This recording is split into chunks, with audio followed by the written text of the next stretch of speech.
Well, guys, this is going to be a video on the best settings for Modern Warfare 3 if you just got the game for Christmas, or if you're just trying to play with your settings to have the best settings for Modern Warfare 3. So to start things off, we're going to go to controller, and this is the controller settings. If you play on controller, obviously this stays the same. This is the option to edit your button layout. Some people like to change this around to play bumper jumper, tactical, whatever. I just keep it the same. And please note that you can edit these to customize of how you, for your preference. So that's pretty cool. Keep this off. I play with L2 and R2. Some people have this flipped and use L1 and R1. We'll come back to this later. There's a way you can actually later on pretty soon where you can edit your dead zones for these buttons. I play with the default stick layout preset, pretty good. Vibration always off, right? You don't need this. Trigger effect, if you play on PS5, you don't need this on. This should be off. This is your dead zones. So this is a pretty cool feature they have in the game. If you have stick drift, you can adjust to make sure that this is both are 0. Mine is kind of ticking to the one side, which is fine. But I have these on 3. This is really up to you and up to your controller. So nothing really here.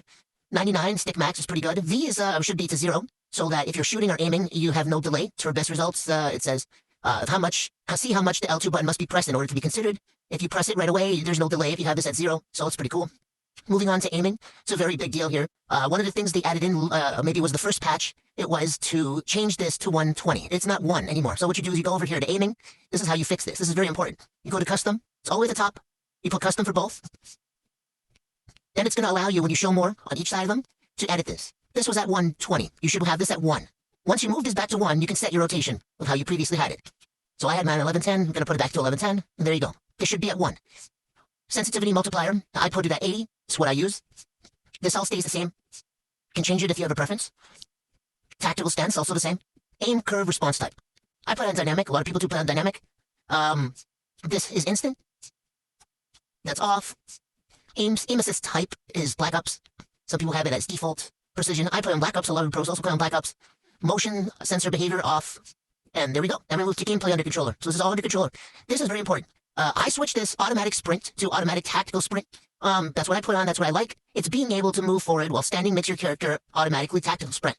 Right? I have this on for slide, maintain, and sprint. This is very important here too. Single tap sprint for tactical sprint behavior. So some people have it as single tap. I have it as single tap sprint, which is going to put your player, allow you just to tap your sprint button. You're going to run right away. Also, to slide cancel, this has to be slide only. Some people will have it as tap to dive or tap to slide. This should be at slide only. Ground mounting is off. Automatic airborne mantle off. All these are off. Nothing really here. You can change this. Some people have it as a different one. I keep it like here. Hold down behavior. Everything seems pretty straightforward. If you want to take off the mounting, I know some people don't like the mounting in this game. You can actually switch this off here. You can put off. I keep it on because I like it. So I'm used to Modern Warfare 2 and this game. So it's pretty good. Tap to reload is the reload behavior. You can switch this to, let's go back to it. Apply all if you're doing Warzone. Directional buttons for backpack. Actually switch this around to the use the stick. And that's pretty much it for the controller. I don't think there's anything really significant here. Now we're going to move on to graphics. This is different for everybody. I notice a lot of people play with this on. Some people don't have good internet. One of my friends didn't have good internet, and I suggested to take it off. It might help you with your lag, but I keep it on since I don't have that issue. Motion blurring and for weapon and world, turn it off. It's going to help you a lot. This goes to 0, for sure. You need this at 0. You don't want any noise. They have to feel off. Fidelity, that's off. This I have it at, I mean, it's not automatic. It's off already. But there you go. 120 hertz. I play on 95. Field of view. It's suggested you stay around 95 to 110. So, you know, it's up to you. But 90 to 110 is where most people play at. Some people have play on PC, so they play a little higher. But yeah, I keep it at 95. I play on console. Depending on if you don't want to be blinded with white light, I keep this on. So you'll turn it black screened if you get flashed. Very important if you don't want to get blinded. Brightness. I play on 64. Adjust this how you want. One of the things we're going to take a look at in a bit is how to change your red dot to bright colors. It's very important. Audio. I don't really have a preference for this. I'm still playing around. I like the headphone bass boost. Works for me. These are my audio settings. Gameplay music off. Dialogue a little on. Voice chat just as it is. Last words. Microphone level. Pretty straightforward. Nothing really here. Let's go to interface. Interface. I know one thing about graphics. If you want your mini-map to be closer to the top left of your screen, where you can see it. Some people, I took this advice from a YouTuber, I forgot his name. It was very good advice. Keep your safe zones a little in. See how mine are not all the way touching to the border? I don't know if you can see it or not. I keep it not all the way to the end because this is where your minimap will go on the top left of your screen. So I keep it all the way a little bit more in to give it some space. It's very important. Interface. It's pretty straightforward here as well. Here is where you go for changing the colors of your game. This is going to really change your experience with Modern Warfare 3.